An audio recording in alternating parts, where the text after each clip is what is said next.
കർത്താവിൻ്റെ വിലയേറിയ നാമത്തിന് സ്തോത്രം ചെയ്യുന്നു. May the name of the Lord be praised. പിന്നെയും ദൈവത്തിൻ്റെ വചനവുമായിട്ട് ദൈവജനത്തിൻ്റെ മുൻപാകെ നിൽക്കുവാൻ കർത്താവ് തന്ന അവസരത്തിനായിട്ട് ഞാൻ ദൈവത്തെ സ്തുതിക്കുന്നു. I thank the opportunity that the Lord has given to stand before you all, God's people, with God's word. ഇന്ന് സംസാരിക്കുന്ന വിഷയം ഒരു ലഘുവായ വിഷയമാണ്. Today's message is on a very simple topic. Sister Grace once asked, Grace കണ്ടു, ഗ്രേസിനെ കണ്ടില്ല, റെജിയെ മാത്രമേ കണ്ടുള്ളൂ. Okay, in the back. Okay, all right. Yeah. Grace ഒരിക്കൽ ചോദിച്ച ഒരു ചോദ്യം ഞാനിപ്പോഴും ഓർക്കുന്നു. I remember a question that Sister Grace posed. എല്ലാവരും വന്ന് പ്രസംഗിക്കാൻ, എല്ലാവരും ഇല്ല, ചിലരൊക്കെ ഇവിടെ വന്ന് പറയുന്നുണ്ട്, ഞാനൊരു വിഷയം ഉദ്ദേശിച്ചതായിരുന്നു, അത് അല്ല ഞാൻ ഇന്ന് പ്രസംഗിക്കുന്നത്, ഇന്ന് വേറൊരു സബ്ജക്റ്റ് എൻ്റെ മനസ്സിലേക്ക് വന്നു എന്ന് പറയുന്നതായിട്ട് അതെങ്ങനെയാണ് എന്ന് എന്നോട് ചോദിച്ചു. She said sometimes this happens when a person comes here. They would say, I intended to speak on this topic, but another topic came into my heart, and so I'm going to speak on that. And she asked, how can that happen? എന്നാൽ ഇന്ന് ഞാൻ ഈ വിഷയം എടുത്തത് എന്താണെന്ന് എങ്ങനെയാണെന്ന് ഞാൻ പറയാം. But today I will tell you how I arrived at this topic. Maybe Sister Grace അത് പുറകിൽ നിന്ന് കേൾക്കുന്നുണ്ടായിരിക്കും. Maybe Sister Grace is listening from the back. ഞങ്ങൾ രണ്ടുപേര് മാത്രമേ വീട്ടിലുള്ളൂ, നിങ്ങൾക്കറിയാമല്ലോ. ഞങ്ങൾ പിന്നെ എല്ലാ ദിവസവും ബൈബിൾ വായിക്കാറില്ല. ഇപ്പോൾ ഞങ്ങൾ മീറ്റിംഗ് ഇവിടെ വരുന്നുണ്ട്, ശനിയാഴ്ച ഇവിടെ മീറ്റിങ്ങിന് പോയിട്ട് പിന്നെ തിരിച്ച് വീട്ടിൽ ചെന്നിട്ട് അന്ന് സാധാരണഗതിയിൽ ഞങ്ങൾ ബൈബിൾ വായിക്കാറില്ല. We are uncle and auntie are the only ones home, and they read the Bible, but we don't read the Bible every day. For example, Saturday when we have a meeting here, we don't usually go back to the house and read the Bible again. ഞങ്ങൾ വെളിപ്പാട് പുസ്തകം വായിച്ചു കഴിഞ്ഞത് നേരത്തെ തീർന്നു, എന്നിട്ട് ഞങ്ങൾ ഉൽപ്പത്തി പുസ്തകം തുടങ്ങി. We have been reading through the Bible. We finished Revelation early, so we started again from Genesis. അത് കഴിഞ്ഞിട്ട് കഴിഞ്ഞ ദിവസം ഞങ്ങൾ പുറപ്പാട് പുസ്തകം വായിച്ചു. And the other day we were reading through Exodus. പുറപ്പാട് പുസ്തകം 14-ാം അധ്യായത്തിൽ വന്നുടനെ ഇസ്രായേൽ മക്കള് ചെങ്കടൽ കടക്കുന്ന ഭാഗമാണ്. And chapter 14 of Exodus is of course the chapter, the account of the Israelites passing through the Red Sea. നമുക്കെല്ലാവർക്കും വളരെ പരിചിതമായ വേദഭാഗമാണ്. We know this is a very familiar portion to all of us. എന്നാൽ ഇത് വായിച്ച ഉടനെ ഞാൻ ഓർത്തു, ഈ വാക്യം വായിച്ചാൽ ഒന്ന് രണ്ട് പോയിന്റ് അതിനകത്തുനിന്ന് പറയാമെങ്കിൽ it's like a small encouragement.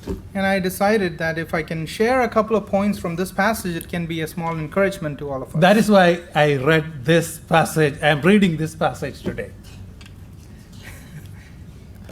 I'm sorry. Yeah. So I was preparing a different subject. So maybe Grace is okay. ഞാൻ വേറൊരു സബ്ജക്റ്റ് മനസ്സിൽ ഉദ്ദേശിച്ചുകൊണ്ടിരുന്നു, പക്ഷെങ്കിൽ ഇന്ന് ഈ ഭാഗം വായിക്കാൻ ഉദ്ദേശിച്ചതിൻ്റെ കാര്യം കഴിഞ്ഞ ദിവസം ഇത് വായിച്ചപ്പോൾ എനിക്ക് തോന്നിയ കാര്യമാണ്. It is because I read this portion the other day that I decided to share this topic. നമുക്കറിയാം,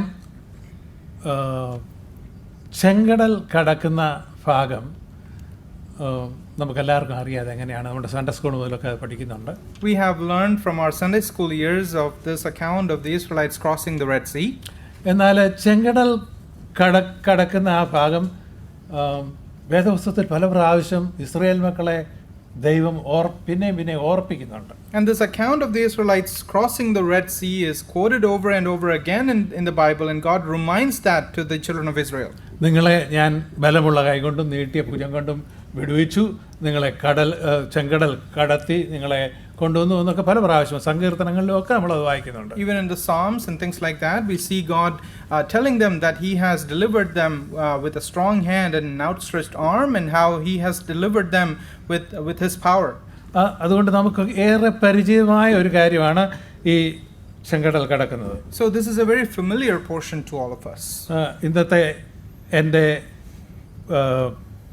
പ്രസംഗത്തിൻ്റെ ഹെഡിങ് എന്ന് പറയുന്നത് ചെങ്കടലിൽ നിന്ന് നമുക്ക് പഠിക്കേണ്ട പാഠങ്ങൾ. The title to my message today is the lessons we can learn from the Red Sea. ഒരിക്കൽ ഇസ്രായേൽ മക്കൾ അത് കടന്നു. Once the Israelites crossed the Red Sea, നാം പിന്നീട് അത് വായിക്കുകയും അത് ചിന്തിക്കുകയും ചെയ്യുന്നു. and we have been considering it after the fact. എന്നാൽ നമുക്ക് ഇതിൽ നിന്ന് ഒന്ന് രണ്ട് കാര്യങ്ങൾ ചിന്തിക്കാം എന്ന് ഞാൻ ആഗ്രഹിക്കുന്നു. But there are a couple of things that we can consider and think through from this account. നമുക്കറിയാം മോശെ ഫറവോന്റെ കൊട്ടാരത്തിലാണ് വളർന്നത്. We know that Moses was raised in the palace of Pharaoh. എന്നാൽ മോശെ മിദ്യാനിൽ തൻ്റെ അമ്മായപ്പൻ്റെ ആട് മേയ്ക്കുന്ന പണിയിൽ എത്തി. But we know that he went to his father-in-law in Midian. ദൈവം അവിടെ മുൾപ്പടർപ്പിൽ കൂടി അവിടെ വെച്ച് മോശയോട് സംസാരിച്ചു. And while he was tending sheep, we know that God appeared to him in a burning bush. അതിൻ്റെ പൂർവ്വചരിത്രം നമുക്കറിയാം. ഇസ്രായേൽ മക്കൾ 400 ചില്ലുവാനം വർഷം മിസ്രയീമ്യർക്ക് അടിമകളായിരുന്നു. And the history prior to that we also know is that the Israelites were enslaved by the Egyptians for about 400 and some years. അതിൻ്റെ കാര്യം ഉൽപ്പത്തി പുസ്തകത്തിൽ നാം വായിക്കുന്നുണ്ട്. അവർ ഇസ്രായേൽ മക്കളെ യോസഫിനെ മിസ്രൈമിലേക്ക് വിറ്റു. എന്നാൽ ജോസഫ് അവിടുത്തെ ഏറ്റവും പ്രബലനായ ഒരു രാജ്യതന്ത്രജ്ഞനായി. We know the background to that Joseph was sold to the Midianites or the Egyptians rather, and he became a very prominent person in that land. ലോകമെമ്പാടും ക്ഷാമം വന്നപ്പോൾ ജോസഫ് തൻ്റെ പിതാവിനെയും തൻ്റെ സഹോദരന്മാരെയും എല്ലാം കൂട്ടി മിസ്രൈമിൽ വന്ന് താമസം ആരംഭിച്ചു. And when there was a widespread famine in the land, Joseph took his brothers and his father and his family and moved them to Egypt.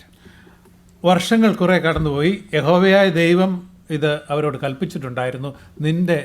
അബ്രഹാമിനോട് പറഞ്ഞു, നിന്റെ ജനം, നിന്റെ മക്കൾ 400 ചില്ലുവാനം വർഷം മിസ്രൈമിന് അടിമകളായിരിക്കുമെന്ന് പറഞ്ഞു. God had already prophesied to Abraham that your descendants will be slaves in the land of Egypt for 400 and odd years. ഇത്രയും വർഷങ്ങൾ അവർ അടിമകളായിരുന്നു. യോസഫിൻ്റെ സമയത്ത് അവർ അവിടെ നന്നായിട്ട് ജീവിച്ചു. എന്നാൽ യോസഫിനെ അറിയാത്ത ഒരു ഫറവോനുണ്ടായി. In Joseph's days, the Israelites dwelt there with prosperity, but then came a Pharaoh who did not know Joseph. ഈ ഇസ്രായേൽ മക്കൾ അവിടെ വളർന്നു വലിയ ഒരു ജനമായി തീർന്നു. And in the meantime, the Israelites had increased in population and they became a big people group.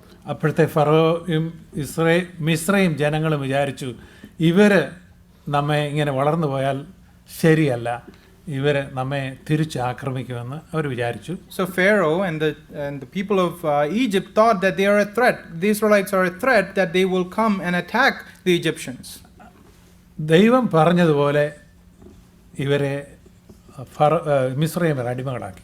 And just as God had prophesied, the Egyptians enslaved the Israelites. 400 ചില്ലുവാനം വർഷങ്ങൾ കഴിഞ്ഞു. And 400 and odd years passed by. ഇവരുടെ കഷ്ടതകൾ കൂടി വന്നു. And their distresses and their troubles increased. അവർ ദൈവത്തോട് നിലവിളിച്ചു. And they cried out to the Lord. യഹോവയായ ദൈവം മോശയോട് പറയുന്നത്, ഇസ്രായേൽ മക്കളുടെ നിലവിളി ഞാൻ കേട്ടു എന്ന് പറയും നമ്മൾ വായിച്ചിട്ടുണ്ട്. And we see that God tells Moses that he has heard the people's cry. അവരുടെ കഷ്ടത ഞാൻ കണ്ടു എന്ന്. And that he has seen, and indeed he has seen their distresses. മോശയോട് പറഞ്ഞു, നീ ഇവരെ ഇവിടെ നിന്ന് വിടുവിച്ച് ഞാൻ അവർക്ക് കനാൻ ദേശത്തേക്ക് കൊണ്ടുപോകണമെന്ന് പറഞ്ഞു. And he told Moses to deliver them and take them to the land of Canaan. അങ്ങനെ മോശ അഹ്റോനും കൂടി ഫറവോനോട് ചെന്ന് പറഞ്ഞു, എൻ്റെ ജനത്തെ വിട്ടയക്കുക.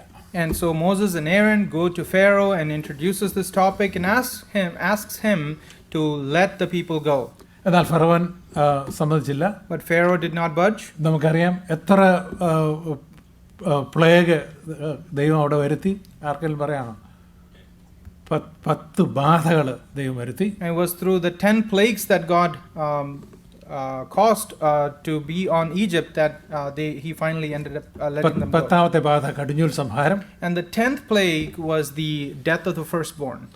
അതിന് ശേഷം ഫറവോൻ അവരെ വിട്ടയക്കും. And after that, Pharaoh lets them go. അവർ പോകുന്നത് അന്നത്തെ ഒരു പറയുന്നത് 6 ലക്ഷം യുദ്ധം ചെയ്യാവുന്ന പുരുഷന്മാർ അവരുടെ കൂടെ ഉണ്ടായിരുന്നു. And when they left, they had 600,000 men who could fight in battle. സ്ത്രീകളും കുഞ്ഞുങ്ങളും എണ്ണമില്ലാത്ത പോലുണ്ട്. And there were innumerable children and women with them. അതുകൂടാതെ അവരോട് കൂടെ പോരുന്ന ഒരു വലിയ സമ്മിശ്ര ജാതി ഇസ്രായേൽ മക്കളുടെ കൂടെ പോരുവാനായിട്ടുണ്ട്. And also there were a commingled group of Egyptians who were going with them. അങ്ങനെ ഒരു വലിയ ജനത്തെ മോശെ മിസ്രൈമിൽ നിന്ന് കനാൻ നാട്ടിലേക്ക് നയിക്കുകയാണ്. So large group of people were led out of Egypt to the land of Canaan by Moses. അവർ അവിടെ നിന്ന് പുറപ്പെട്ട് കഴിഞ്ഞ ഉടനെ And just as they left, ഈ ഫറവോന് മനസ്സിലായി അവരുടെ ജോലികളൊക്കെ ഇനിയും അവതാളത്തിലാകും, അവരുടെ അടിമകളെല്ലാം അതുകൊണ്ട് പോയി അവരെ തിരികെ പിടിക്കാമെന്ന് വിചാരിച്ചു. Pharaoh realized that all his workforce is now gone, and so he goes and chases them to get them back. അത് യഹോവയായ ദൈവം ഫറവോനെ ഒരു പാഠം കൂടെ പഠിപ്പിക്കുവാൻ ചെയ്ത ഒരു കാര്യമാണ്. And this was something that God caused in Pharaoh's heart so that he could teach them another lesson. ഫറവോന്റെ ഹൃദയം ദൈവം അവിടെയും ഘടിപ്പിക്കും എന്ന് കഠിനപ്പെടുത്തുമെന്ന് നാം അവിടെ വായിക്കുന്നു. So we see that God hardened Pharaoh's heart there once again. അപ്പോൾ ഫറവോനും അവൻ്റെ സൈന്യങ്ങളും തീരുമാനിച്ചു ഇസ്രായേൽ മക്കളെ പുറകെ പോയി അവരുടെ സൈന്യം എല്ലാം കൂടി ചെന്നിട്ട് അവരെ തിരിച്ചു കൊണ്ടുവന്നിട്ട് അവരെ വീണ്ടും അടിമകളാക്കാമെന്ന് വിചാരിച്ചു. So Pharaoh and his army, they decided to pursue these children of Israel and bring them back so that they can enslave them once again. ഇതാണ് ഈ 14-ാം അധ്യായത്തിൻ്റെ background. That is the background of the 14th chapter of Exodus. ഇവർ ഇങ്ങനെ പോയിക്കൊണ്ടിരുന്ന ഉടനെ യഹോവയായ ദൈവം മോശയിൽ കൂടി ഇസ്രായേൽ മക്കളോട് പറഞ്ഞു, ഇന്ന സ്ഥലത്ത് നിങ്ങൾ പാളയം ഇറങ്ങണം എന്ന് പറഞ്ഞു. And as they were traveling, God told Moses that at this point you should stop and pitch your tent. 14-ാം അധ്യായത്തിൻ്റെ 1-ാം വാക്യം ഞാൻ വായിക്കാം. യഹോവ പിന്നെ മോശയോട് കൽപ്പിച്ചത് എന്തെന്നാൽ, നിങ്ങൾ തിരിഞ്ഞ് മിഗ്ദോദിലും കടലിനും മധ്യേ ബാൽസഫോന് സമീപമുള്ള പീഹഹീരോത്തിന് അരികെ പാളയം ഇറങ്ങണമെന്ന് ഇസ്രായേൽ മക്കളോട് പറയുക. അതിന് സമീപത്ത് സമുദ്രത്തിനരികെ നിങ്ങൾ പാളയം ഇറങ്ങണം. Verse 14, chapter 14, verses 1 and 2. Now the Lord spoke to Moses, saying, Speak to the children of Israel that they turn and camp before Pi-hahiroth, between Migdol and the sea, opposite Baal-Zephon. You shall camp before it by the sea. ദൈവം ഇവരെ കൊണ്ടുപോകുന്ന വഴി ദൈവത്തിന് നന്നായിട്ട് അറിയാം. അങ്ങനെയാണ് അവരെ അവിടെ കൊണ്ടുവന്ന് ഈ കടലിൻ്റെ അടുത്ത് അവരെ പാളയം ഇറക്കിയത്. God knows exactly the path that he is leading them through, and that is why God instructs them to camp at that place. അവരുടെ രണ്ട് സൈഡിലും മലകളാണ്. On both as they are traveling, on both their sides there are mountains. And അതിൻ്റെ മുൻവശം ചെങ്കടലാണ്. And in front of them they have the Red Sea. അവർ തിരിഞ്ഞു നോക്കിയ ഉടനെ ഫറവോനും സൈന്യവും അവരുടെ പിന്നാലെ വരുന്നു. And as they look back, they see Pharaoh and his army chasing them. ഇത് ഒരു സൺഡേ സ്കൂൾ പാഠമാണിത്. And this is just a Sunday school lesson. നമ്മളെല്ലാം പഠിച്ചിട്ടുണ്ട്. We have all learned this. ഇങ്ങനെ അവർ നന്നായി ഭയപ്പെട്ടു. So they were greatly afraid. Israel ജനം ശരിക്കും ഭയപ്പെട്ടു. The Israelites were very much scared. എന്നാൽ മോശ ഇവരെ കൊണ്ടുവന്ന മോശയ്ക്കറിയാം ദൈവം ഇവരെ ചെങ്കടൽ കൂടി അക്കരെ കടത്തുമെന്ന് മോശയ്ക്കറിയാം. But Moses knows very well that God will lead them through this Red Sea. എന്നാൽ ഇവരുടെ കൂടെ മിസ്രൈമിൻ്റെ സൈന്യങ്ങളുടെ കൂടെ കാര്യം കൂടെ ഞാൻ പറയാം. 600 special രഥങ്ങൾ അവർക്കുണ്ടായിരുന്നു. And when we consider the army of Pharaoh, they had 600 specialized chariots. മാത്രമല്ല അതുകൂടാതെ അനേക രഥങ്ങൾ വേറെയും ഉണ്ടായിരുന്നു. Not only that, they had many more chariots in addition. അതിന് എല്ലാം തേരാളികളും അതിന് അത് ഓടിക്കുന്ന ആളുകളും ഭടന്മാരും എല്ലാം അവരുടെ കൂടെയുണ്ട്. And they had soldiers and those who drove the chariots and all of that in addition to this great force. Israel മക്കൾ തല പൊക്കി നോക്കിയുടനെ ഇവരെ കണ്ടു. And Israelites, as they lifted up their head, they saw all these people. അവർ വളരെ ഭയപ്പെട്ടു എന്ന് നമുക്കവിടെ വായിക്കുവാനായിട്ട് കഴിയും. And we read that they were greatly afraid. അവിടെ അവർ യഹോവയോട് നിലവിളിച്ചു. And they cried out to the Lord. അവർ മോശയോട് പരിഭവം പറഞ്ഞു, കംപ്ലൈൻറ്റ് ചെയ്തു. And they murmured and complained to Moses. അപ്പോൾ മോശ അവരോട് പറഞ്ഞ ഒരു വാക്കാണ് ഇന്നത്തെ മെസ്സേജിന് അടിസ്ഥാനം. And what I want to consider as the basis for the message today is a verse that Moses responds to Israel. അതിന് 13ാമത്തെ വാക്യം. Verse 13. അതിന് മോശ ജനത്തോട്, ഭയപ്പെടേണ്ട, ഉറച്ചു നിൽപ്പീൻ, യഹോവ ഇന്ന് നിങ്ങൾക്ക് ചെയ്യുവാനിരിക്കുന്ന രക്ഷ കണ്ടുകൊള്ളുവീൻ. നിങ്ങൾ ഇന്ന് കണ്ടിട്ടുള്ള മിസ്രയീമ്യരെ ഇനി ഒരു നാളും കാണുകയില്ല. യഹോവ നിങ്ങൾക്ക് വേണ്ടി യുദ്ധം ചെയ്യും, നിങ്ങൾ മിണ്ടാതിരിപ്പീൻ എന്ന് പറഞ്ഞു. And Moses said to the people, "Do not be afraid, stand still and see the salvation of the Lord, which he will accomplish for you today. For the Egyptians whom you see today, you shall see again no more forever. The Lord will fight for you, and you shall hold your peace." മോശ ആദ്യം പറഞ്ഞത് ഭയപ്പെടേണ്ട.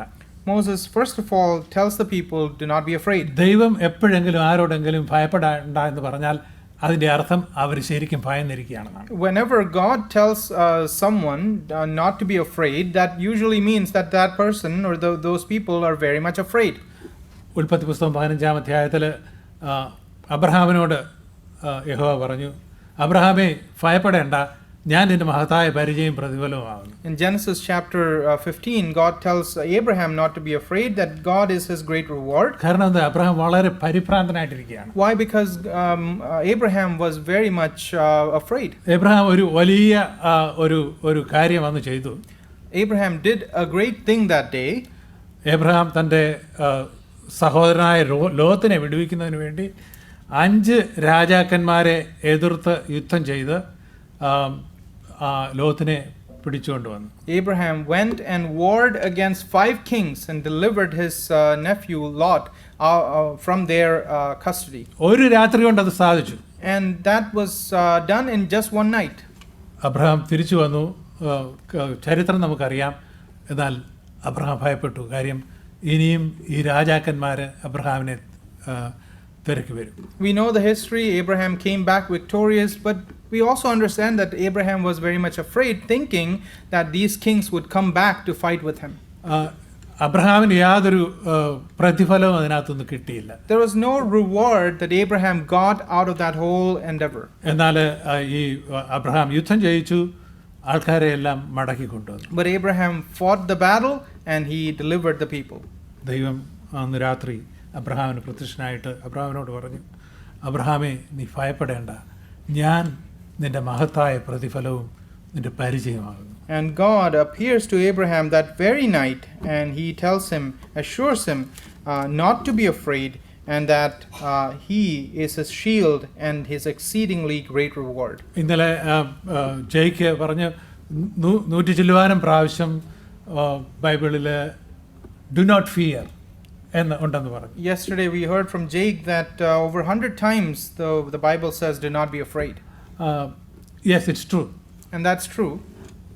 ഞാൻ ഈ ഇത്രയും സമയം ദൈവം ഭയപ്പെടേണ്ടെന്ന് പറയുമ്പോൾ അവിടെ എല്ലാം ഭയപ്പെട്ട് ഇരിക്കുന്ന കുറേ ആളുകളെ കാണുവാനായിട്ട് കഴിയും. And as I mentioned before, every time we read of God saying, "Do not be afraid," we see a person or a group of people who are exceedingly afraid. ഇവിടെ മോശെ ജനത്തോട് പറഞ്ഞു, ഭയപ്പെടേണ്ട. Here Moses is telling the people, "Do not be afraid." എന്നിട്ട് മോശ അനേക കാര്യങ്ങൾ പറയുവാനായിട്ടാണ് മോശ അടുത്ത കാര്യം പറയുന്നത്, ഉറച്ചു നിൽക്കുക. And the next thing Moses tells them is to stand still. യാതൊരു കുലുക്കമില്ലാതെ ഉറച്ചു നിൽക്കുക. To be established, to not be shaken. ഇത് മോശ ഇത് അനുഭവിച്ചറിഞ്ഞ ഒരാളാണ്. Because Moses himself has learned this by his experience. എബ്രായ ലേഖനത്തിൽ ഒരു വാക്യമുണ്ട്, അത് വായിക്കുവാനായിട്ട് ഞാൻ ആഗ്രഹിക്കുന്നു. There's a verse in the Epistle to the Hebrews which I would like to read. 11-ാം അധ്യായം, Hebrews chapter 11.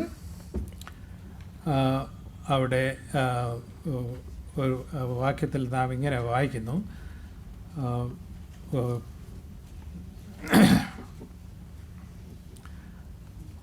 വിശ്വാസത്താൽ മോശെ വളർന്നപ്പോൾ പാപത്തിൻ്റെ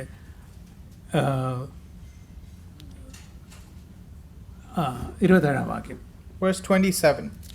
വിശ്വാസത്താൽ അവൻ അദൃശ്യ ദൈവത്തെ കണ്ടതുപോലെ ഉറച്ചു നിൽക്കിയാൽ രാജാവിൻ്റെ കോപം ഭയപ്പെടാതെ മിസ്രയീം വിട്ടു പോന്നു. By faith he forsook Egypt, not fearing the wrath of the king, for he endured as seeing him who is invisible. അവിടെ നാം മോശയെക്കുറിച്ച് വായിക്കുന്നത് മോശെ അദൃശ്യനായ ദൈവത്തെ കണ്ടു എന്നല്ല. There we don't read that Moses saw the invisible God. എന്നാൽ മോശെ ദൈവത്തെ കണ്ടിട്ടുണ്ട്, മോശെ ദൈവത്തോട് സംസാരിച്ചിട്ടുണ്ട്, നമുക്കറിയാം. We know that Moses has seen God and that he has spoken to God. മോശയ്ക്ക് ദൈവം വെളിപ്പെട്ടിട്ടുണ്ട്. That God has appeared to Moses. അതിനൊക്കെ മുമ്പ് ഇവിടെ മോശെ അദൃശ്യനായ ദൈവത്തെ കണ്ടതുപോലെ ഉറച്ചു നിന്നു എന്ന് നമ്മൾ വായിക്കുന്നു. But before all that happened, we read about him that he endured as seeing him who is invisible. അതിൻ്റെ പശ്ചാത്തലത്തിൽ നാം വിവരിക്കുവാനായിട്ട് പോകുന്നില്ല. ഒരു മിസ്രൈമിനെ അടിച്ചു കൊന്നിട്ട് അവിടെ നിന്ന് ഓടിപ്പോകുന്ന മോശയാണ്. അന്നേരമാണ് ആ സാഹചര്യത്തെക്കുറിച്ചാണ് ഇത് പറയുന്നത്. And this is talking about the context where Moses had killed an Egyptian, and had fled the scene. അവിടെ മോശ ദൈവത്തെ കണ്ടതുപോലെ ഉറച്ചു നിന്നു എന്ന് വായിക്കുന്നു. And it says that he endured as seeing him who is invisible. അതുകൊണ്ടായിരിക്കാം മോശ ഇവിടെ ഇസ്രായേൽ മക്കളോട് പറയുന്നത് ഉറച്ചു നിൽപ്പീൻ. And that is probably why Moses is telling the Israelites to stand still.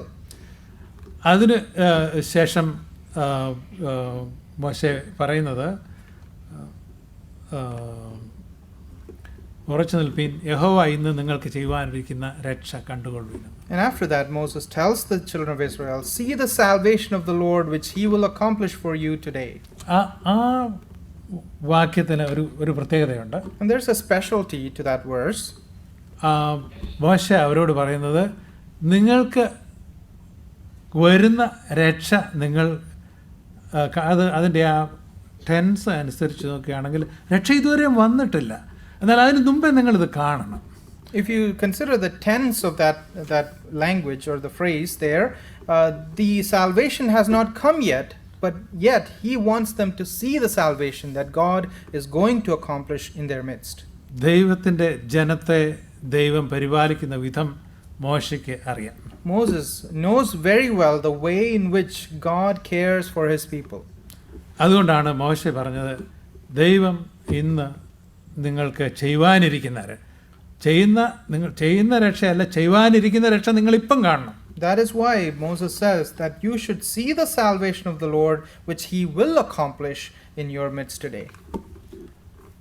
അതിനുശേഷം മോശ പറയുന്ന അടുത്ത വാക്ക്, നിങ്ങൾ ഇന്ന് കണ്ടിട്ടുള്ള മിസ്രയീമിനെ ഇനി ഒരു നാളും കാണുകയില്ല. And then he reminds the Israelites that the Egyptians whom you see today you will see no more. ഇതുവരെയും അവർ നിങ്ങളുടെ ശത്രുക്കളായിരുന്നു. Up until now they were your enemies. എന്നാൽ ഇന്ന് നിങ്ങൾ കാണുന്നതിൽ ഇപ്പം അവരെ ഒന്ന് നോക്കി കണ്ടു. But today if you want to see them now. ഇനിയും ഒരിക്കലും നിങ്ങൾ അവരെ കാണുകയില്ല. Because after this you will see them no more. ദൈവം കൊടുക്കുന്ന assurance. That is the assurance that God provides to his people. അതിന് ശേഷം പറയുന്നത്, യഹോവ നിങ്ങൾക്ക് വേണ്ടി യുദ്ധം ചെയ്യും. And after that it says that the Lord will fight for you. നിങ്ങൾ മിണ്ടാതിരിപ്പീൻ എന്ന് പറഞ്ഞു. And you shall hold your peace. കാര്യം അവർ ആകെ ഭയപ്പെട്ട് നിൽക്കുകയാണ്. Because they were very afraid. അവരോട് പറഞ്ഞു, ഭയപ്പെടരുത്. Moses tells them, do not be afraid. ഉറച്ചു നിൽക്കുക. Stand still. ദൈവത്തിന്റെ പ്രവർത്തനം നിങ്ങൾ കാണുക. See the working of the Lord. അതിനുശേഷം അവരുടെ ശത്രുക്കളെ ഇനിയും നിങ്ങൾ കാണത്തില്ല. And that they will not see their enemies again after this. ദൈവം നിങ്ങൾക്ക് വേണ്ടി യുദ്ധം ചെയ്യും. and that God will fight for them. ഇത്രയും മോശെ അവരോട് പറഞ്ഞ കാര്യമാണ്. These are all the things that Moses communicated to them. ഓർത്തിരിക്കാൻ ഇച്ചിരി ബുദ്ധിമുട്ടാണ്, അതുകൊണ്ട് ഞാൻ അത് രണ്ടായിട്ട് കുറയ്ക്കാം. It's hard to remember, so I will reduce 2 points out of that. കാര്യം നമ്മൾ ഈ കുഞ്ഞുങ്ങളെ ഈ സ്കൂളിലൊക്കെ കോളേജിലൊക്കെ പ്രസംഗിക്കാൻ സ്പീച്ചിൻ്റെ ക്ലാസ് അതിൻ്റെ താഴത്തെ ക്ലാസ്സുകളിലൊക്കെ എടുക്കുന്നുണ്ടെ പറയുന്ന ഒരു കാര്യമുണ്ട്. Because in primary classes, when you teach kids how to give a speech, അവിടെ പറയുന്നത് നിങ്ങൾ 3 കാര്യം ഓർത്താൽ മതി. ഒരു വിഷയം തന്നാൽ അതിനെക്കുറിച്ച് 3 കാര്യം പറയാം. It's often told to them that if you have a topic, just have 3 points about that topic. ഒരാളെ അങ്ങോട്ട് വിളിച്ചിട്ട് ഈ വിഷയത്തെക്കുറിച്ച് സംസാരിക്കാൻ പറഞ്ഞാൽ നിങ്ങൾ പെട്ടെന്ന് നിങ്ങളുടെ മനസ്സിൽ അതൊക്കെ 3 കാര്യങ്ങൾ ഓർക്കുക, ഓരോ കാര്യങ്ങൾ വിസ്തരിച്ച് പറയുക. And if they are called and asked to give a speech or a message, then they should take the topic that they got and give 3 main points about that topic. അതുപോലെ ഈ സൺഡേ സ്കൂളിൻ്റെ ഈ പാഠത്തിൽ ഞാൻ പറയുന്നത് 3 കാര്യം മാത്രം ഓർക്കാനായിട്ട് പറഞ്ഞത്. മോശെ പല കാര്യങ്ങൾ പറഞ്ഞു. ഭയപ്പെടരുത്, ഉറച്ചു നിൽക്കുക, 2 കാര്യം അത് ഓർത്താൽ മതി. ബാക്കി ദൈവത്തിൻ്റെ അത്ഭുതം കാണുക, ദൈവത്തിൻ്റെ വിടുതൽ, ദൈവത്തിൻ്റെ Deliverance, രക്ഷ, നിങ്ങളുടെ ദൈവത്തിൻ്റെ രക്ഷ കാണുക. എന്നിട്ട് നിങ്ങളുടെ ഇനിയും നിങ്ങളുടെ ശത്രുക്കളെ കാണുകയില്ല. We all know these things. So just like that, if I were to boil down this passage where Moses is speaking to the Israelites into 3 things, it is this, that he tells them, do not be afraid, stand still and see the salvation of the Lord. Okay. അതിനുശേഷം ദൈവം ഇവരോടൊരു കാര്യം പറയും. And after that, God tells the people something. മോശെ ഇത്രയും കാര്യങ്ങൾ പറഞ്ഞു, 6 കൂട്ടം കാര്യങ്ങൾ. ദൈവം അവരോട് പറയുന്നു. അടുത്ത ഭാഗത്തിലേക്ക് വരിക. അവിടെ which verse we are in? Verse 14. എനിക്ക് കണ്ണ് കാണത്തില്ല. ഓക്കെ, 14-ാമത്തെ വാക്യം. അപ്പോൾ യഹോവ മോശയോട് അരുളി ചെയ്തത്. And we see in verse 15, and the Lord said to Moses, നീ എന്നോട് നിലവിളിക്കുന്നതെന്ത്? why do you cry to me? മുമ്പോട്ട് പോകാൻ ഇസ്രായേൽ മക്കളോട് പറയുക. Tell the children of Israel to go forward. ഭയപ്പെടരുത്, do not be afraid, ഉറച്ചു നിൽക്കുക, stand still, നെക്സ്റ്റ് മുൻപോട്ട് പോവുക. and thirdly, go forward.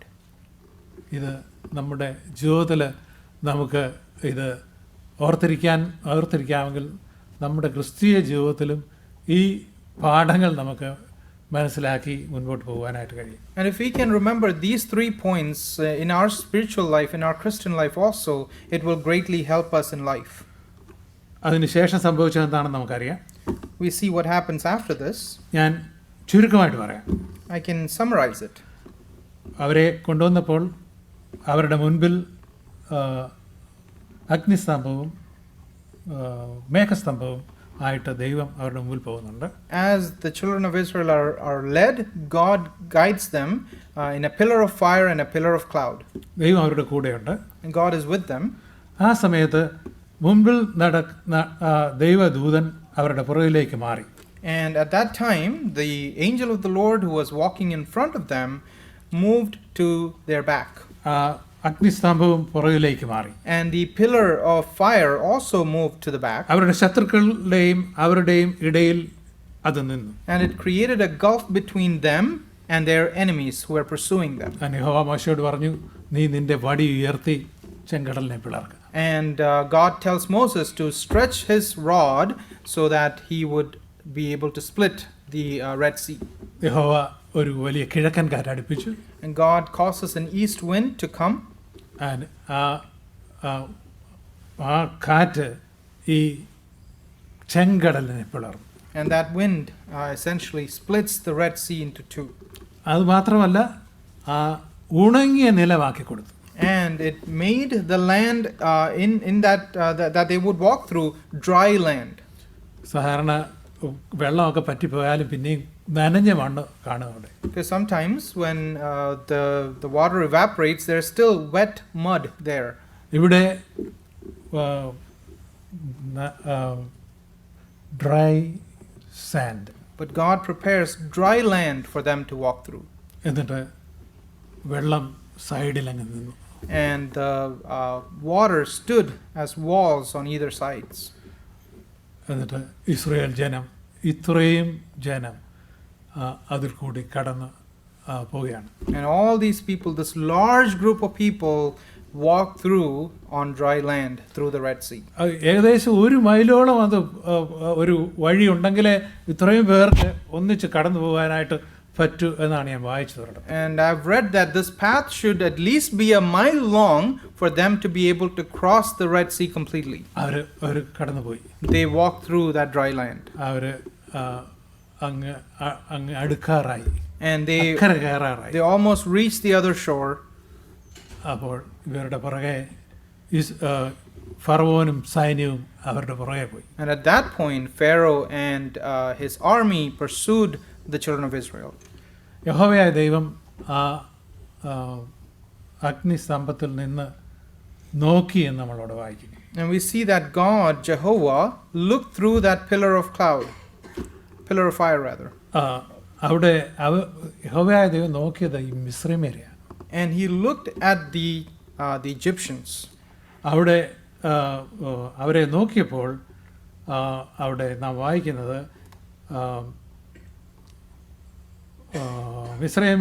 Mizraim സൈന്യത്തെ താറുമാറാക്കിയതാണ് അവിടെ വായിക്കുന്നത്. We see that they were utterly, or the Egyptians were utterly destroyed.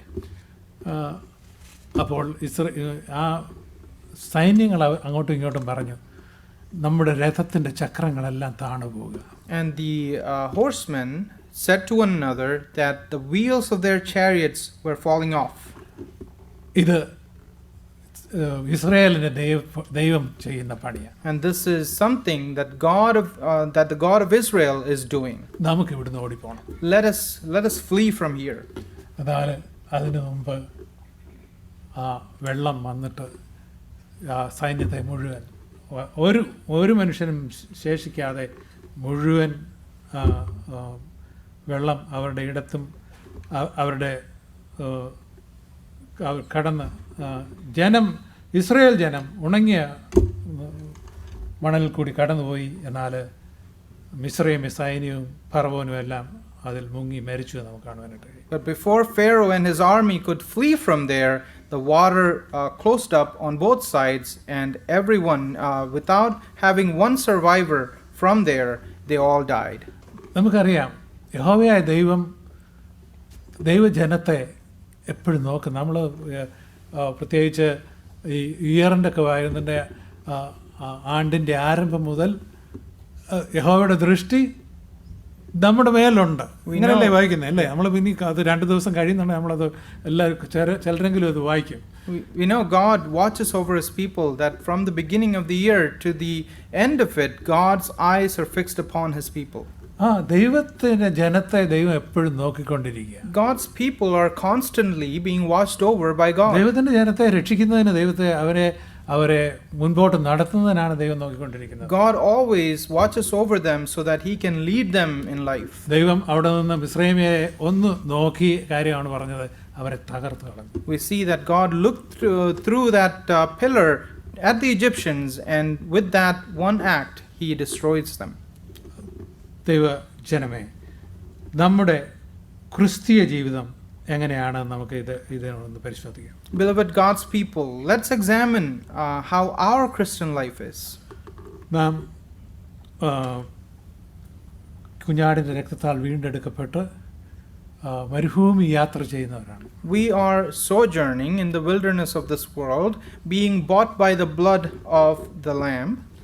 എന്നാൽ ഈ മരുഭൂമി യാത്രയിൽ നമുക്ക് പല പ്രതികൂലങ്ങളും പ്രയാസങ്ങളും ചെങ്കടൽ പോലുള്ള അസ്വസ്ഥതകളൊക്കെ ഉണ്ടാകും. But in this wilderness journey, there are so many experiences that we have to go through, just like the Red Sea experience that the Israelites had. പക്ഷേ നാം കാഴ്ചയിലല്ല വിശ്വാസത്തിലാണ് നടക്കുന്നത്. But we don't walk by sight, we walk by faith. അത് നാം മറന്നു പോകരുത്. And we should not forget that. അത് മാത്രമല്ല, Not only that, ഈ നമ്മുടെ കാഴ്ച നമുക്ക് എവിടെയെങ്കിലും ഉണ്ടെങ്കിൽ നാം വായിക്കുന്നത് ഈ കാണുന്നതൊക്കെയും എന്തുവാ, താൽക്കാലികം. and we see if our sight is fixed on something, then we should be reminded that the things that are seen are temporary, കാണാത്തതോ നിത്യം. and the things that are not seen are eternal. എബ്രായ ലേഖനത്തിൽ നിന്ന് നമുക്കൊരു വാക്യം കൂടെ വായിച്ചിട്ട് നമുക്ക് ഇവിടെ നിർത്താം. May we read one more verse from the epistle to the Hebrews and we'll conclude. എബ്രായ ലേഖനം 11-ാം അധ്യായം, Hebrews chapter 11.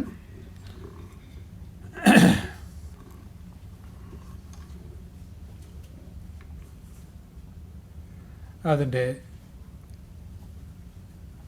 29-ാമത്തെ വാക്യം. And verse 29. വിശ്വാസത്താൽ അവർ കരയിൽ എന്ന പോലെ ചെങ്കടലിൽ കൂടി നടന്നു. By faith they passed through the Red Sea as by dry land. നാം ഇവിടെ കാണുന്ന അവർ പേടിച്ച് പോയെന്നല്ല. Here we don't read that the Israelites were greatly afraid. അവർ മോശ അവരെ വളരെ നിർബന്ധിച്ച് അവരെ കൊണ്ടുപോയെന്നല്ല. We don't read that Moses compelled and dragged them through that land. അവരുടെ യാത്ര എങ്ങനെയായിരുന്നു? But how was their journey through that Red Sea? വിശ്വാസത്താൽ അവർ ചെങ്കടലിൽ കൂടി കരയിൽ എന്ന പോലെ ചെങ്കടലിൽ കൂടി നടന്നു. By faith they passed through the Red Sea as by dry land. ഇതാണ് നമുക്ക് പഠിക്കുവാനുള്ള പാഠം. This is the lesson that we can learn from the Red Sea. മോശ ഇവരോട് പറഞ്ഞു, ഭയപ്പെടേണ്ട. Moses told them, do not be afraid. ഉറച്ചു നിൽക്കുക. Stand still. ദൈവം നിങ്ങൾക്ക് തരുന്ന രക്ഷ, നിങ്ങൾക്ക് വരുത്തുവാനിരിക്കുന്ന രക്ഷ കാണുക. And see the salvation that the Lord will accomplish for you today. അവര് വിശ്വാസത്താലാണ് അത് ആദ്യം കണ്ടത്. And they saw that through the eyes of faith. നമ്മളോടും ദൈവം പറയുന്നത്, ഈ ലോകം നമ്മുടേതല്ല. And the same thing, God tells us that this world is not ours. നാം വിശ്വാസത്താൽ യാത്ര ചെയ്യുന്നു. We walk by faith. കാണുന്നത് എല്ലാം താൽക്കാലികം. All the things that are seen are temporary. കാണാത്ത പല കാര്യങ്ങളും നിത്യമായിട്ടുണ്ട്. And things that are unseen are eternal. ഇത് ഈ ചെങ്കടൽ വിഭാഗിച്ചതിനെ ചേർത്ത് നമുക്ക് പഠിക്കുവാനുള്ള ഒരു പാഠമായിട്ടിരിക്കട്ടെ. So may this be a lesson that we learn from the account of the Red Sea. ദൈവം നാം ഒരു പഴയ വർഷം കഴിഞ്ഞ് പുതിയ വർഷത്തിലേക്ക് കടക്കാൻ പോവുക. We are ending an old year and going into a new year. ഇത് നമുക്ക് പാഠമായിരിക്കട്ടെ. ഭയപ്പെടേണ്ട. And may this be our lesson, do not be afraid. ഭയം ഉളവാക്കുന്ന പല കാര്യങ്ങൾ നാം കണ്ടെന്ന് വരാം, കേട്ടെന്ന് വരാം. We may hear and see things that may cause us to be afraid. എന്നാൽ ദൈവത്തിൻ്റെ ജനത്തോട് ദൈവം പറയുന്നു, ഭയപ്പെടേണ്ട. But to God's people, God says, do not be afraid. ഉറച്ചു നിൽക്കുക. Stand still. എന്നിട്ട് അവിടെ ദൈവം പറയുന്നത്, നിങ്ങൾ മുൻപോട്ട് പോവുക. And then God says, proceed or go forward. ക്രിസ്ത്യ ജീവിതം ഇടയ്ക്ക് വെച്ച് നിർത്തിയേച്ച് പോകാനുള്ള. This Christian life is not something that we can leave midway and walk away. കർത്താവ് നമ്മെ എപ്പോഴും കാണുന്നു, നോക്കുന്നു. അത് നാം ഇസ്രായേൽ ജനത്തിൻ്റെ കാര്യത്തിൽ നാം ഓർത്തു. God is always keeping watch over us, and we saw that in the life of the Israelites. അവൻ നമ്മോട് കൂടെയുണ്ട്. God is with us. ദൈവം നമ്മുടെ ജീവിതത്തിൽ ഒരു കാര്യം ഉദ്ദേശിച്ചാൽ, അല്ലെങ്കിൽ നാം വായിക്കുന്നത്, നിങ്ങളിൽ നല്ല പ്രവൃത്തി ആരംഭിച്ചവൻ അതിനെ യേശു ക്രിസ്തുവിൻ്റെ നാളോളം തീരും. We read that the one who has started a good work in us will bring it to completion until the day of Christ. അതിൻ്റെ അറ്റം, അതിൻ്റെ അവസാനം വരെ കൊണ്ടെത്തിക്കുവാൻ ശക്തനാണ് നമ്മുടെ ദൈവം. He is able and he is strong to lead us to the very end. ഇതാണ് നമുക്ക് ചെങ്കടലിൻ്റെ അവിടെ നിന്ന് പഠിക്കുവാനുള്ള പാഠം. And this is the lesson that we learn from the Red Sea. ഭയപ്പെടാതിരിക്കുക, ഉറച്ചു നിൽക്കുക. ദൈവം നിങ്ങൾക്ക് കാണിക്കുന്ന നിങ്ങളുടെ രക്ഷ കാണുക. നിങ്ങളുടെ ശത്രുക്കളെ ഇനിയും ഒരിക്കലും നിങ്ങൾ കാണുകയില്ല. ദൈവം നിങ്ങളെ അക്കരെ ആ തുറമുഖത്തെത്തിക്കും. Do not be afraid. Stand still. See the salvation that the Lord will accomplish in your midst. And the enemies that you see today will no more be seen. And God will guide you all the way to the other shore. 3 കാര്യം നിങ്ങൾക്ക് ഓർക്കാം. 3 things you can remember. Do not be afraid. Do not be afraid. ഭയപ്പെടരുത്. ഉറച്ചു നിൽക്കുക. To stand still. And go forward. മുൻപോട്ട് പോവുക. And go forward. ദൈവം ഈ വചനം കേട്ട എല്ലാവരെയും അതിനായിട്ട് അനുഗ്രഹിക്കട്ടെ. And may God help each one who heard this message to that end. Israel മക്കൾ നടന്നത് വിശ്വാസത്താലാണെന്ന് നാം കണ്ടു. We saw that the Israelites walked by faith. മോശെ വിശ്വാസത്താലാണ് ഉറച്ചു നിന്നതെന്ന് നാം കണ്ടു. And we saw Moses stood still by faith. നമ്മുടെ ജീവിതത്തിലും വിശ്വാസത്താൽ നമ്മെ നടത്തുവാനായിട്ട് ദൈവമുണ്ട്. ദൈവം നമ്മെ സഹായിക്കട്ടെ. And in our life also, God is there to guide us in faith, and may we believe in that. നമുക്ക് പ്രാർത്ഥിക്കാം.